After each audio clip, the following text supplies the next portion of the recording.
වචනේ පරිසමාප්තාර්ථයෙන් ඇත්තටම ගොම. ඒ කියන්නේ මේ සෞඛ්‍ය සේවයට ගොම ගන්න සෙට් එකක් මේ. හරි. මේ සෞඛ්‍ය සේවය කියලා කියන්නේ තාමත් මේ රටේ ජනතාව විශ්වාස කරන පිරිසක්. නේ අපි දන්නවා සාමාන්‍ය ජනතාව මේ හොස්පිටල් වලට ඇවිල්ලා ඒ වෛද්‍යවරුන් හඳුන්වන්නේ දෙවිවරු කියලා. රයිට් ඒක වෘත්තියක් වුණත් ඒ සාමාන්‍ය ජනතාවගේ තියෙන මනෝභාවය තුළ වෛද්‍යවරුන් සම්බන්ධයෙන් තියෙන එවැනි ගෞරවයක්. රයිට් ඒකට අපි එකඟ වෙන්න පුළුවන් නොවෙන්න පුළුවන්. නමුත් ඔවුන් හඳුන්වන්නේ ඒක ඔවුන් අපි දෙවිවරු අපි ඔයගලන් ඒ කියන්නේ ඔවුන් තමයි අපි බලාගන්න ඉන්නේ කියන්නේ.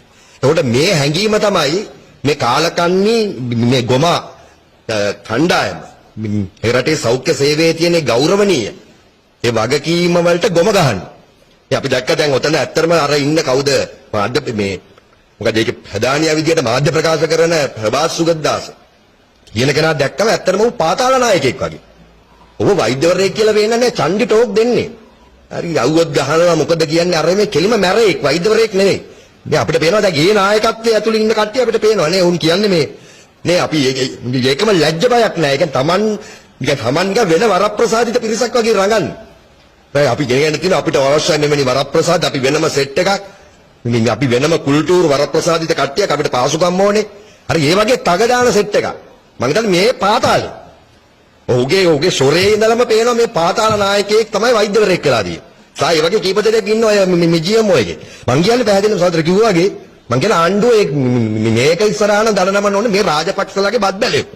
අපි දැක්ක මේ ඉන්න කට්ටිය රාජපක්ෂලා කුලියේ ඒවායෝ. මේ අතර වෛද්‍යවරු විදියට ඉන්නේ මේ රාජපක්ෂලාගේ හස්ත. හරි ඒකම රනිල් වික්‍රමසිංහලගේ හස්ත. අපි දැක්කම රනිල් වික්‍රමසිංහට අර වෛද්‍ය වාර්තාව දැනකොට ඒත් තව වෛද්‍ය පාතාලකාරයෙක්. හරි බෙල්ල නැහැ කියලා එක්කෙනා.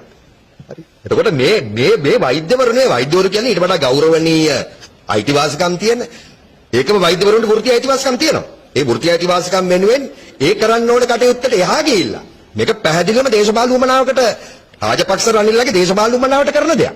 ඉතින් මේ මං හිතන්නේ මේ ආණ්ඩුව ඊට වඩා සක්‍රිය වෙන්න වෙනවා. ඊට වඩා මම හිතන්නේ මොකද ජනතාව පැත්තේ හිට ගන්නවා නම් මේකට පාඩමක් උගන්වන්න වෙනවා. මේගොල්ලෝ මේ නවත්තලා ආපහු සෙල්ලමට එන්න යන්නේ. ඒකට ඉඩ දෙන්න බෑ.